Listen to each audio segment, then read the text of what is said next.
নমস্কার বন্ধুরা, আজকে আমি বানাতে চলেছি এই এঁচড়। দেখতে পাচ্ছেন এঁচড়ের ধোকা করব। তার জন্য আমি প্রথমে এঁচড়টাকে কাটিং করে জলে ভিজোতে হবে, তেমন আঠা থাকে। আর এই ছোলার ডাল নিয়েছি, জলে ভিজিয়ে দিয়েছি, 1 ঘন্টা লাগবে ভিজতে। তা আমি এঁচড়টা কেটে জলে দিয়ে দেবো, দিয়ে সিদ্ধ করব। সিদ্ধ করে আমি ফিরে আসছি। আগে একটু তেল নিয়ে নিতে হবে হাতে এঁচড়টা কাটার জন্য। এই আমার এঁচড়গুলো ছোট ছোট করে কাটা কমপ্লিট হয়ে গেছে। এটাকে এবারে সিদ্ধ করে আনছি। এই বন্ধুরা আমি ফিরে এলাম। এই এঁচড়টাকে আমি সিদ্ধ করে পেস্ট করেছি, আর ছোলার ডাল ভিজিয়ে রেখে দিয়েছিলাম ওভারনাইট, ওটাকে পেস্ট করেছি। আর এইগুলোকে ধোকা করার জন্য তাহলে এই মিক্সচারে বেটে নিয়েছি, আর ছোলাটাকেও পেস্ট করে নিয়েছি। তাতে ডিম লাগবে। এবার যে যে উপকরণ আমি মাখাবো তার জন্য লাগবে হলুদ, আর আদা লাগবে, আর জিরে মরিচ বাটা লাগবে, আর এটা হচ্ছে জিরে মরিচ গুঁড়ো লাগবে, এটা হচ্ছে ধনে গুঁড়ো লাগবে, এটা হচ্ছে গোলমরিচ বাটা, এটা হচ্ছে রসুন বাটা, আর এটা হচ্ছে চিলি পেস্ট, মানে শুকনো লঙ্কা ভেজে চিড়ে গুঁড়ো করে নিয়েছি, এটা হচ্ছে মিট মশলা, আর এটা হচ্ছে ধনে গুঁড়ো যেটা পাউডার টাইপসের, আর এটা এলাচ ভেজে গুঁড়ো করে নিয়েছি। আর হলুদ তো লাগবে, এটা নুন পরিমাণ মতন লাগবে, আর তেল লাগবে। এবার আমি মিশ্রণগুলো এক এক করে মাখাবো। প্রথমে এই এঁচড়ের এটা এঁচড়টা আছে যেটা ধোকা করার জন্য, সেই কাঁঠালের এঁচড়টা দেবো, আর এই ছোলার ডাল পেস্ট দিয়ে দেবো। এবার এই পরিমাণ মতন আগে নুনটা দেবো, অল্প দিলাম, লাগলে দেবো। এবার যে উপকরণগুলো আছে আমি সব মিক্সড করে দেবো।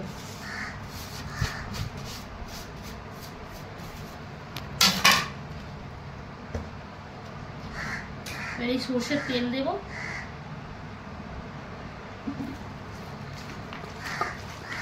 এটা দিয়ে মাখাতে হবে। মাখিয়ে ডিমটা দেবো।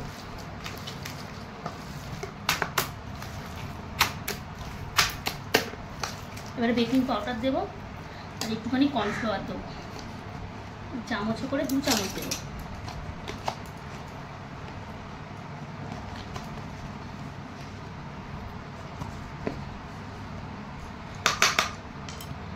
বেকিং পাউডারটা কর্নফ্লাওয়ারটা দিলে একটুখানি ভালো লাগে, মাখাটা একটু হবে। একটু বেকিং পাউডারটা দিলে একদম সফটি হয়ে যায়, ফুলে যাবে যখন ভাজবো।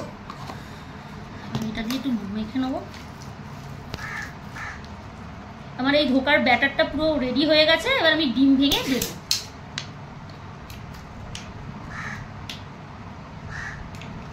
এই ডিমটা দিয়ে এবার মাখাতে হবে।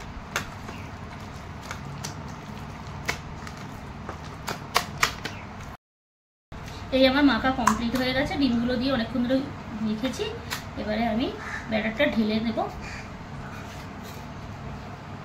এই আগে আমি এই ডেকচিটাতে সরষের তেল মাখিয়ে নিয়েছি। এবার আস্তে আস্তে ব্যাটারটা ঢেলে দেব।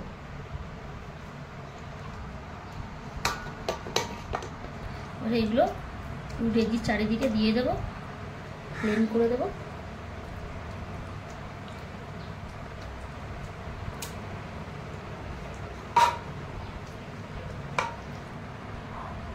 এই আমার ধোকাগুলো ব্যাটারগুলো পুরো ডেকচির মধ্যে ভালো করে হাত দিয়ে পুরো চারিদিকে করে দিয়েছি। এবার এটা আমি ঢাকনা দিয়ে 2 মিনিট রাখবো। রাখার পরে জলেতে সিদ্ধ করতে বসাবো। এই ঢাকাটা দিয়ে দিলাম। এই আমার জল ফুটছে, আমি এই ডেকচিটা এর মধ্যে বসিয়ে দেবো।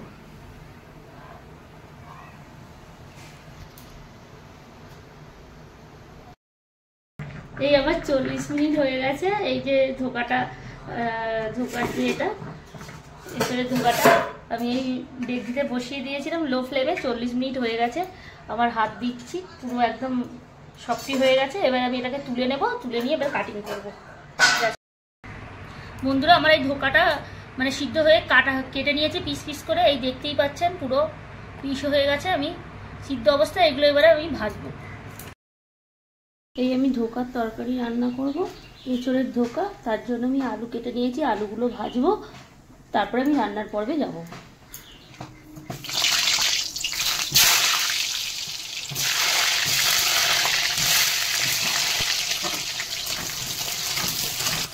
আমার আলুটা অল্প অল্প ভাজা হয়ে গেছে। এবার আমি নুনটা দিয়ে দেবো পরিমাণ মতো, পরিমাণ মতো হলুদ দিয়ে দেবো। আলুটা ভেজে নিলে তরকারিটা টেস্টি লাগে, ভালো লাগে। এই আমার ধোকা তরকারির আলু ভাজা হয়ে গেছে, তুলে নেব পুরোপুরি। ভাজা এমন ভাজা হয়েছে, সিদ্ধ হয়ে গেছে আলু। এবারে আমি এই ধোকাগুলো ভাজবো। আমার ধোকাগুলো যে সিদ্ধ করে রেখে দেওয়া হয়েছিল, পিস পিস করে কেটে রেখে দিয়েছি। এই তেল গরম হয়ে গেছে, ধোকাগুলো ভাজবো। লাস্টে ধোকা ভাজলাম কেন, আলুটা আগে ভেজে নিলাম, কারণ ওই ধোকার তরকারি যে ধোকার কিছু কণা টনাগুলো লেগে থাকবে যেগুলো ডালগুলো, আর সেগুলো তরকারিটা রান্না করলে গ্রেভিটা সুন্দর হবে, তেলটা নষ্টও হবে না। আমাদের অল্প অল্প করে দিয়ে ভেজে নেব। এই আমার ধোকাগুলো ভাজা হয়ে গেছে, আমি একটা একটা করে তুলবো, পুরো সন্দেশ হয়ে গেছে।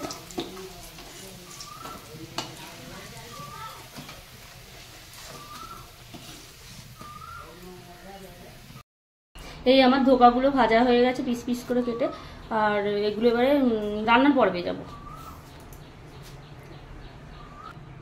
ওই ধোকার তরকারি করার জন্য যে ঝোলের যে উপকরণগুলো লাগবে, আমার 2টো তেজপাতা, একটা শুকনো লঙ্কা, 4টে এলাচ, জিরে মরিচ, এগুলো ফোড়ন দেব, আর একটু অল্প চিনি দেব, নুন আর হলুদ।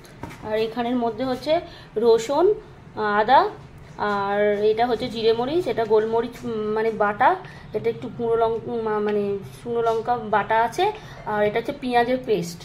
আর এখানে হচ্ছে আমি রসুন পেস্ট টমেটো বেটে নিয়েছি মিক্সচারে, আর একটা টমেটো গোটা নিয়েছি, আর এটা পেঁয়াজটা কাটা, আর ক্যাপসিকাম আছে।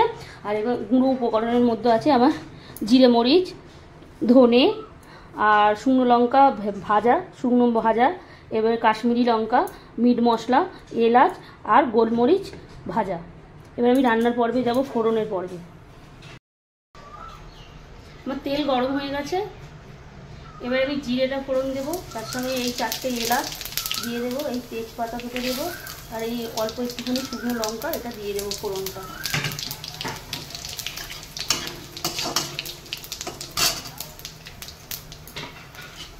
এবার আবার রসুন পেস্টগুলো দিয়ে দেবো।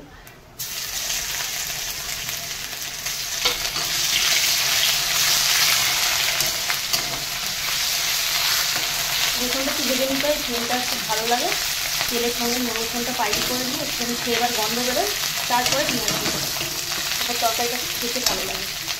তাহলে পেঁয়াজগুলো দিয়ে দেবো, লাল লাল করে দেবো।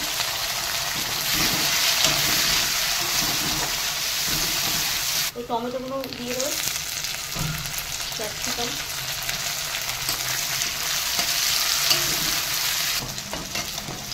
পরিমাণ মতন হলুদ দেবো, আগে আলুতে দিয়েছি ওই জন্য অল্প দেবো, লাগলে আবার দেবো।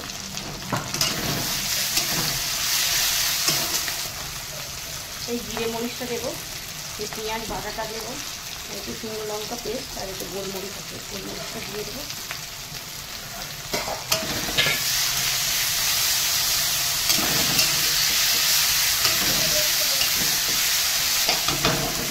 মশলাগুলো কষানো হয়ে গেছে, বাটা মশলাগুলো, এবার আলু ভাজাটা আছে দিয়ে দেবো।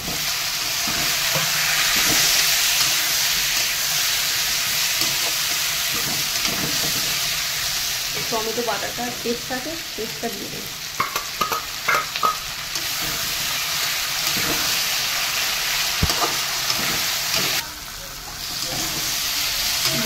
কষানো হয়ে গেছে, এবারে একটুখানি অল্প করে জল দেবো, দিয়ে গুঁড়ো মশলাগুলো দেবো, নাহলে তিতো হয়ে যাবে। এই যে আমার গুঁড়ো মশলাগুলো যা যা ছিল সেগুলো সব ঢেলে নেব। এখানে আমাকে একটু চিনি দিয়েছিলাম, দিয়ে দেবো চিনিটা দিলাম যাতে আমি এই গুঁড়ো মশলাগুলো দিয়েছি মশলাগুলোর সঙ্গে অ্যাডজাস্ট হবে, আর চিনিটা দিলে একটুখানি কালারটাও ভালো থাকে, তরকারিটা খেতে ভালো লাগে। মশলা ঝালের সঙ্গে একটু মিষ্টি দিতে হয়, তবে তরকারিটা টেস্টি ভালো হয়। আমার এই কষানো হয়ে গেছে, পুরো মাংসের মতন হয়ে গেছে আলু কষানোগুলো। এবারে সব মশলা অ্যাডজাস্ট হয়ে গেছে, এবারে আমি গ্যাসে জল গরম বসিয়েছিলাম, তরকারিতে কাঁচা জল দিই না, ভালো লাগে না, এই গরম জলটা আমি দিয়ে দিলাম।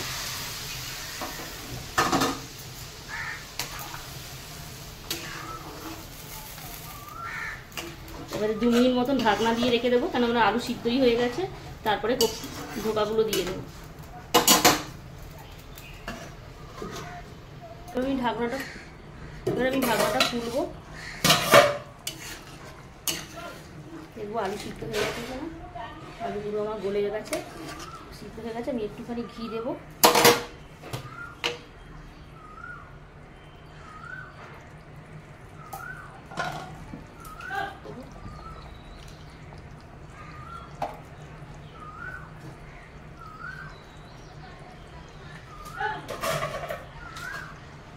এই কোপ্তাগুলো এবারে দিয়ে দেবো।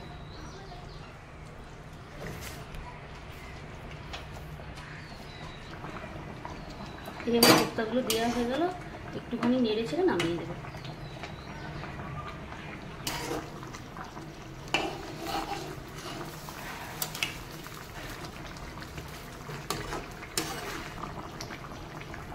এই আমি ধোকাগুলো দিয়ে দিয়েছি, ঝোলটা ফুটে গেছে। এবারে এই ধোকাগুলো পুরো সিদ্ধ মতন হয়ে গেছে, এবারে নামিয়ে নেবো। ঝোল ঝোল নামাতে হবে, এটা টেনে নেবে। এই আমার ধোকাটা কমপ্লিট হয়ে গেছে, আমি এবার নামিয়ে নেব। এই আমি কাজু আর কিশমিশগুলো দিয়ে দিয়েছি। এবারে আমার এই এঁচোড়ের ধোকা আমার কমপ্লিট। এইভাবে লাল লাল ঝাল ঝাল ধোকা বানাবেন, খেতে অপূর্ব লাগবে। মাংসকে হাড় বানিয়ে দেবে, পুরো খাসির মাংস।